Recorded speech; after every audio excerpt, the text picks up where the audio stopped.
الله أكبر الله أكبر.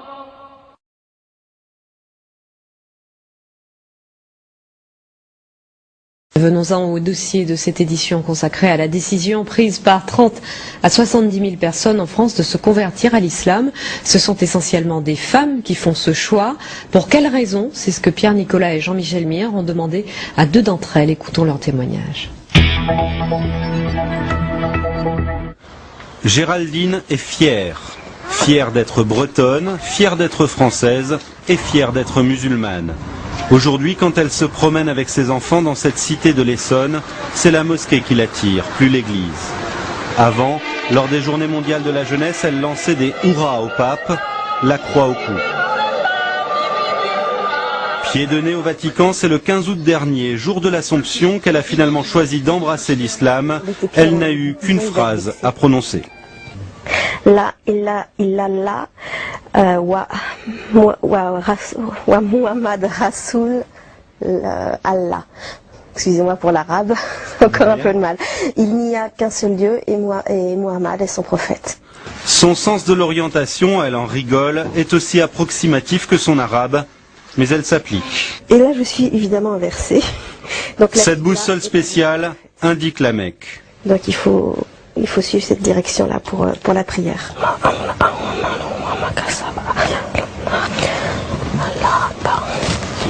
Depuis qu'elle porte le voile, sa fille trouve que maman ressemble à une africaine, mais Géraldine se sent mieux dans sa peau.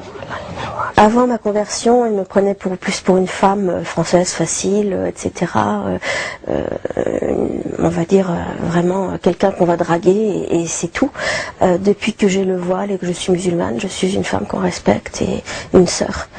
Géraldine l'avoue, elle a besoin de règles et l'islam lui en donne. Par exemple, elle ne touche plus aux bouteilles sur son frigo. Un regret ? C'est plus quand je mange, par exemple, un plat typique qu'on a l'habitude de mettre de servir avec un vin rouge, ou même les huîtres que j'ai mangées dimanche sans muscadet, c'était un petit peu tristounet finalement, puis c'est bien passé avec le citron. La conversion de Valérie est plus ancienne. Élève brillante, doctorante, elle a franchi le pas il y a 2 ans. On ne peut pas dire que ses parents ont mal réagi, mais ce n'était pas non plus le fol enthousiasme dans sa famille. Je dirais pas que ça les a intéressés. C'est-à-dire que je pense pas qu'il y ait une personne dans ma famille qui ait lu un livre sur l'islam depuis ma conversion. Ou qui ait fait une quelconque recherche. C'est plutôt arrête de nous saouler avec ça. Avant même de devenir musulmane, Valérie était choquée par l'interdiction du voile à l'école, choquée aussi par un monde occidental trop matérialiste à son goût. Ce qui me choque le plus, c'est sur quoi on valorise les personnes en fait.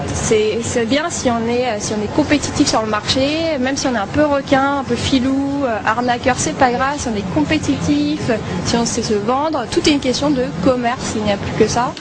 Quand l'occasion se présentera, Valérie épousera un musulman. Le Coran, de toute façon, ne lui laisse guère le choix.